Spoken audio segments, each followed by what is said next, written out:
സുന്നിക്ക് കാവലായി ഷിയാക്കൾ ഫലസ്തീനെ സഹായിച്ചതിന്റെ പേരിൽ ഒരുപാട് നാശനഷ്ടങ്ങൾ വഹിച്ചു കഴിഞ്ഞു. അതിൽ അവരുടെ പ്രിയപ്പെട്ട ഖമേനിയും ഉൾപ്പെടുന്നു. നമ്മൾ വിശ്വസിക്കുന്ന ഫലസ്തീൻ എന്ന ദേശത്തിനു വേണ്ടി കോട്ടകത്തളങ്ങൾ കെട്ടി അവർ മാലാഖയായി നിൽക്കുകയാണ്. 1982 ഫലസ്തീൻ എന്ന നഗരം അതിമനോഹരവും സന്തോഷകരവുമായ നിമിഷങ്ങളിലൂടെ ആ രാജ്യം കടന്നു പോകുന്നു. എവിടെയും സന്തോഷത്തിന്റെ അലയൊലികൾ മാത്രം, എവിടെയും ശാന്തിയും സമാധാനവും നിറഞ്ഞൊഴുകുന്നു. ആ കാലയളവിൽ ആരും കൊതിച്ചു പോകുന്ന ഒരു നാടായി ഫലസ്തീൻ മാറിക്കഴിഞ്ഞിരുന്നു. 1903 19ാം നൂറ്റാണ്ടിന്റെ അവസാന കാലഘട്ടം. എവിടെയും ഒരു അഭയം കിട്ടാതെ അലഞ്ഞു തിരിഞ്ഞു നടക്കുന്ന ഒരു സമൂഹം. കഴിക്കാൻ ഭക്ഷണമില്ല, ഉടുക്കാൻ ഉടയാടകളില്ല, താമസിക്കാൻ ഒരു വീടോ നാടോ ഇല്ല. അവസാനം ആരോരുമില്ലാത്ത അവർ ഫലസ്തീന്റെ മണ്ണിലെത്തി. കരുണയും സ്നേഹവും നിറഞ്ഞ ആ സമൂഹം അവരെ 2 കൈയും നീട്ടി സ്വീകരിച്ചു. അതെ, അവരാണ് ജൂതന്മാർ. ഫലസ്തീനികൾ അറിഞ്ഞില്ല ഇത് അവരുടെ തെറ്റിന്റെ തുടക്കമായിരുന്നു എന്ന്. റഷ്യയിൽ നിന്നും കിഴക്കൻ യൂറോപ്പിൽ നിന്നും 25,000 മുതൽ 35,000 വരെ വരുന്ന ജൂതന്മാർ ഈ കാലയളവിൽ ഫലസ്തീനിലെത്തി. അവിടെ നിന്നും വളരെ സന്തോഷത്തിൽ തന്നെയായിരുന്നു എല്ലാവരും മുന്നോട്ട് പോയത്. 1904 1914 കാലഘട്ടങ്ങളിൽ വീണ്ടും 40,000 വരുന്ന ജൂതന്മാർ ഫലസ്തീനിലെത്തി. ഫലസ്തീനിൽ പുതിയ ജൂത ജനവാസ കേന്ദ്രങ്ങളും കിബുട്സ് എന്നറിയപ്പെടുന്ന കാർഷിക സമൂഹവും സ്ഥാപിച്ചു. ഇപ്പോഴും ഫലസ്തീനികൾ ചിന്തിക്കുന്നില്ല ഇതൊരു നാശത്തിലേക്കുള്ള യാത്രയായിരുന്നു എന്ന്. ചതിയും വഞ്ചനയും പരിചയമില്ലാത്ത ആ ഫലസ്തീൻ സമൂഹം തങ്ങളോട് ഇവർ ചെയ്യാൻ പോകുന്ന ക്രൂരതകൾ സ്വപ്നം പോലും കണ്ടിട്ടില്ല. വരും കാലങ്ങളിൽ തങ്ങളുടെ പൊന്നോമന മക്കൾ ഇവരുടെ കൈകളാൽ കൊല ചെയ്യപ്പെടുമെന്നറിയാതെ ആ പാവങ്ങൾ ജൂതന്മാരെ ഊട്ടുകയായിരുന്നു. ഇങ്ങനെ പോകുമ്പോഴായിരുന്നു 1917 ബൽഫോർ പ്രഖ്യാപനം ഉണ്ടാകുന്നത്. ഇത് കുടിയേറ്റത്തിലെ ഏറ്റവും നിർണായകമായ സംഭവമായിരുന്നു. 1-ാം ലോക മഹായുദ്ധ സമയത്ത് ബ്രിട്ടീഷ് വിദേശകാര്യ സെക്രട്ടറി ആർതർ ബൽഫോർ ഫലസ്തീനിൽ ജൂതന്മാർക്ക് ഒരു ദേശീയ ഭവനം സ്ഥാപിക്കുന്നതിനെ അനുകൂലിക്കുകയായിരുന്നു. അതുവരെ വളരെ സ്നേഹം നടിച്ച് ജീവിച്ച ജൂതന്മാർ അവരുടെ 2ാമത്തെ മുഖം വെളിവാക്കാൻ തുടങ്ങി. ഇതിനിടയിൽ 1-ാം ലോക മഹായുദ്ധത്തിന് ശേഷം ഫലസ്തീൻ ബ്രിട്ടന്റെ ഭരണത്തിന്റെ കീഴിലാവുകയും ചെയ്തു. ഇവിടെയാണ് ഒട്ടകത്തിന് സ്ഥലം കൊടുത്ത യജമാനന്റെ അവസ്ഥ ഫലസ്തീനികൾക്ക് ആകാൻ തുടങ്ങുന്നത്. അവരുടെ തെറ്റ് മനസ്സിലാക്കിയപ്പോഴേക്കും ഫലസ്തീൻ ഒത്തിരി ദൂരം പിന്നിട്ടിരുന്നു. അങ്ങനെ ഇരിക്കുമ്പോഴാണ് അത് സംഭവിച്ചത്. യൂറോപ്പുകാർ എല്ലാ ജൂതന്മാരെയും ചവിട്ടി പുറത്താക്കിയിരിക്കുന്നു. ലക്ഷക്കണക്കിന് ജൂതന്മാർ അങ്ങനെ ഫലസ്തീനിന്റെ മണ്ണിലെത്തി. ഇവിടുന്ന് അങ്ങോട്ട് ഫലസ്തീനികൾക്ക് നാശം തുടങ്ങിയിരുന്നു. ഇതിനെതിരെ ഫലസ്തീനികൾ പല പോരുകളും ചെയ്തു. എങ്കിലും ഒന്നും വിജയിച്ചില്ല. അവരുടെ കരുണ അവർക്ക് തന്നെ നാശമായി ഭവിച്ചു. ജർമ്മനിയിൽ 65 ലക്ഷത്തോളം വരുന്ന ജൂതന്മാരെ ഹിറ്റ്ലർ കൊന്നതിനുള്ള ഉത്തരമായിരുന്നു പിന്നെ ഫലസ്തീനിൽ സംഭവിച്ചത്. അതെ, ഒരു ദാക്ഷിണ്യവും ഇല്ലാതെ അവർ ഫലസ്തീനിനെതിരെ പോരാടി. അതെ, സത്യവും അസത്യവും തമ്മിലുള്ള പല യുദ്ധങ്ങൾക്കും ഫലസ്തീൻ സാക്ഷിയായി. ഫലസ്തീനികളുടെ സ്വന്തം മണ്ണ് ഓരോന്നോരോന്നായി ഇസ്രായേലികൾ കൈവശപ്പെടുത്താൻ തുടങ്ങി. ജന്മനാടിനു വേണ്ടി നിരവധി ഫലസ്തീനികൾ രക്തസാക്ഷിത്വം വഹിച്ചു.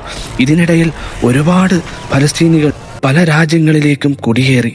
സ്വന്തം ജന്മനാടിനെയും ഖുദ്സിനെയും വിട്ടുകൊടുക്കില്ല എന്ന് തീരുമാനിച്ച ഫലസ്തീനികൾ അവർക്കെതിരെ ചെറുത്തുനിൽപ്പുകൾ നടത്തി.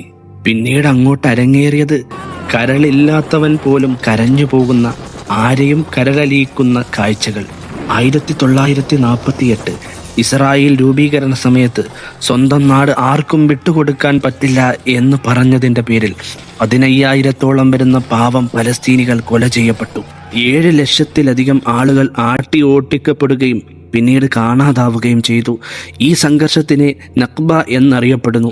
അതിനുശേഷം 1967 6 ദിന യുദ്ധം, 1-ാം ഇൻതിഫാദ, 2-ാം ഇൻതിഫാദ, പിന്നീട് വിവിധ ഗാസ യുദ്ധങ്ങൾ എന്നിവയിലായി 10,000-കണക്കിന് ഫലസ്തീനികൾ വേറെയും കൊല ചെയ്യപ്പെട്ടു. ഒക്ടോബർ 2023 ശേഷം നടന്നുകൊണ്ടിരിക്കുന്ന യുദ്ധങ്ങളിൽ 33,000-ത്തിലധികം ഫലസ്തീനികൾ കൊല ചെയ്യപ്പെട്ടു. ഇതിൽ 70% കുട്ടികളും സ്ത്രീകളുമായിരുന്നു. ഏകദേശം എല്ലാവരുടെ വീടുകളും സ്ഥാപനങ്ങളും ഇല്ലാതെയായി. ബാക്കിയുള്ളവർ കൈകാലുകൾ നഷ്ടപ്പെട്ടവരായി മാറുകയും വിധവകളാവുകയും അനാഥമാക്കപ്പെടുകയും ഭാര്യമാർ നഷ്ടപ്പെട്ടവരാവുകയും ചെയ്തു. 1987 ആദ്യത്തെ ഫലസ്തീൻ പ്രക്ഷോഭത്തിൽ അഥവാ ഫസ്റ്റ് ഇന്തിഫാദ സമയത്താണ് ഹമാസ് രൂപീകരിക്കപ്പെടുന്നത്. ഷെയ്ഖ് അഹമ്മദ് കാസിർ എന്ന പണ്ഡിതനാണ് ഹമാസിന്റെ സ്ഥാപകൻ. ഇസ്രായേലിനെതിരെ സായുധമായി പോരാടുകയും ഇസ്ലാമിന് ഫലസ്തീൻ എന്ന രാജ്യവും സമ്മാനിക്കുകയും ചെയ്തു. ഈ ഹമാസ് സംഘടനയാണ് ഫലസ്തീൻ മക്കൾക്ക് വേണ്ടി മുന്നിൽ നിന്ന് പോരാടിയത്. ഒരുപാട് ചെറുത്തുനിൽപ്പുകൾ നടത്തിയെങ്കിലും അവർക്ക് ഇസ്രായേലിന് മുന്നിൽ പിടിച്ചു നിൽക്കാൻ സാധിച്ചില്ല. ഇവിടെയാണ് കഥയുടെ ടേണിംഗ് പോയിന്റ് വരുന്നത്. The entry of the hero, Iran. ഈ ഹമാസിനെ ഇറാനാണ് സാമ്പത്തികവും സൈനികവുമായ സഹായങ്ങൾ നൽകി വരുന്നത്. ഇതിൽ നിന്ന് ഇസ്രായേലിന് ഒരു കാര്യം മനസ്സിലായി: ഇറാനിരിക്കെ ഫലസ്തീനിനെ ഉന്മൂലനം ചെയ്യാൻ പറ്റില്ല എന്ന്. ഒരു അവസരത്തിനായി ഇസ്രായേൽ കാത്തിരുന്നു. ഇവിടെയാണ് മനുഷ്യനാണ് മതത്തേക്കാൾ ഉയർന്നവനെന്ന് പഠിപ്പിക്കുന്നത്. സുന്നിക്ക് കാവലായി ഷിയാക്കൾ. പഴയ ഷിയാക്കളുടെ ചരിത്രം ഇതല്ല എങ്കിലും ഇപ്പോഴുള്ള ഷിയാക്കൾ ഒരുപാട് മാറിയിരിക്കുന്നു. അതിനെ നമ്മൾ അംഗീകരിക്കുക. ആദർശത്തിന്റെ പേരിൽ അടികൂടുകയല്ല വേണ്ടത്, സാഹോദര്യത്തിന്റെ പേരിൽ സ്നേഹിക്കുകയാണ് വേണ്ടത്. ഒരു നാട് മുഴുവൻ തയ്യാറാകുമ്പോൾ അതിനെ നമ്മൾ അംഗീകരിക്കുക. ഒരുപക്ഷെ അവരുടെ പൂർവികന്മാരിൽ നിന്ന് വന്നുപോയ തെറ്റുകൾക്ക് അവർ പ്രായശ്ചിത്തം ചെയ്യുന്നതാവാം. എല്ലാ വിഭാഗവും അവരവരുടെ ആദർശത്തെ മുറുകെ പിടിച്ചുകൊണ്ട് ഇറാനൊപ്പം ചേരുക. നട്ടല് വളഞ്ഞുപോയ ഗൾഫ് രാജ്യങ്ങളിൽ കിടക്കുന്ന പല രാജ്യങ്ങളും പലസ്തീനു വേണ്ടി പലതും ചെയ്യുമെന്ന് നാം കരുതിയെങ്കിലും ഒരു തുരുമ്പ് പോലും ചലിപ്പിക്കില്ല എന്ന് നമുക്ക് ഇപ്പോൾ നടക്കുന്ന യുദ്ധത്തിൽ മനസ്സിലായി. അതുകൊണ്ട് ഇതിൽ നിന്നും ഒരു കാര്യം നാം പഠിച്ചു: ഇറാൻ എന്ന ദേശം നിൽക്കുന്ന കാലത്തോളം ഫലസ്തീൻ അവിടെ തന്നെ തുടരും. ഒന്നുമില്ലെങ്കിലും അവർ വീരപ്പുലിയുടെ ഫാൻസല്ലേ. അവരെ തകർത്ത് ഫലസ്തീനെ തീർക്കണമെങ്കിൽ 10 ഊതുമല പൊളിച്ചു വന്നാലും സാധിക്കില്ല. അതുകൊണ്ട് നമ്മൾ വിശ്വസിക്കുന്ന ഫലസ്തീൻ എന്ന ദേശത്തിന് വേണ്ടി കോട്ടകത്തളങ്ങൾ കെട്ടി അവർ മാലാഖയായി നിൽക്കുകയാണ്. ഇറാൻ അങ്ങനെ നിൽക്കുന്ന കാലത്തോളം ഇസ്രായേലിന് ഒരു ചുക്കും ചെയ്യാൻ സാധിക്കില്ല. സർവാധിപതിയായ റബ്ബ് അങ്ങനെ ആയിരിക്കും ഉദ്ദേശിച്ചിരിക്കുന്നത്. അവർ ഇപ്പോൾ തന്നെ ഫലസ്തീനെ സഹായിച്ചതിന്റെ പേരിൽ ഒരുപാട് നാശനഷ്ടങ്ങൾ വഹിച്ചു കഴിഞ്ഞു. അതിൽ അവരുടെ പ്രിയപ്പെട്ട ഖമേനിയും ഉൾപ്പെടുന്നു. ഇസ്രായേൽ എത്ര വലിയ തെമ്മാടി രാഷ്ട്രമാണെന്നതിൻ്റെ ഏറ്റവും വലിയ തെളിവ് നിങ്ങൾ ഇനി കാണാൻ പോകുന്ന ഓരോ കാഴ്ചകളും നിങ്ങളെ മനസ്സിലാക്കി തരും. ഒന്നും തന്നെ ഇല്ലാതെ ഒരു കുടിയേറ്റരായി ഫലസ്തീനിന്റെ മണ്ണിൽ വന്ന ആ ജൂതന്മാർക്ക് ഹൃദയത്തിന്റെ വാതിൽ തുറന്നു കൊടുത്ത ആ പാവം ജനതയോട് ജൂതന്മാർ ചെയ്തു വരുന്ന അതീവ നരകഹത്യയുടെ നേർക്കാഴ്ചകൾ കരഞ്ഞുകൊണ്ടല്ലാതെ നിങ്ങൾക്കിത് കാണാൻ കഴിയില്ല.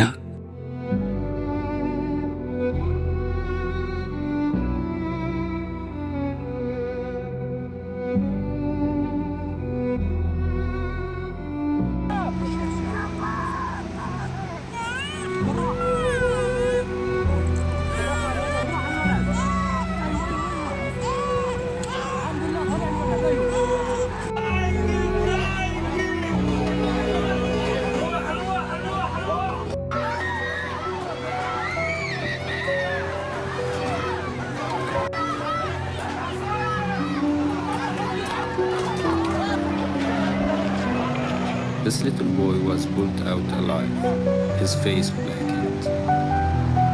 His rescuer